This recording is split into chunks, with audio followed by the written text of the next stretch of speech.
DJ Martin Kjærbo, du er DJ ombord av Norrøn enda ungdomsturen. Hvordan er turen være? Altså, turen har rettelig gøy i forhold til hva vi vant av. Til at jeg var vidt den første legendariske ungdomsturen som var, og det var ikke godt kyla, men nå har det vært suverent godt kyla. Så folk som har vært fitt, bløy, og det var rå hygget seg, alle turen. Det er det. Har det vært stått til å være DJ, det er så godt løy som det har vært?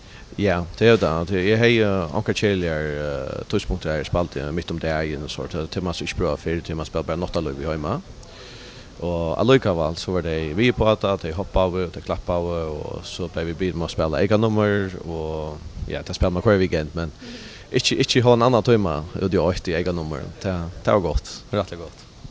Hei, då får vi att nästa år, hvis det är nästa år efter? Ja, det är rockning nästan vi, hvis det fyrröjningarna och det som arbeid som är lagt ut från Boeing.f och Timon.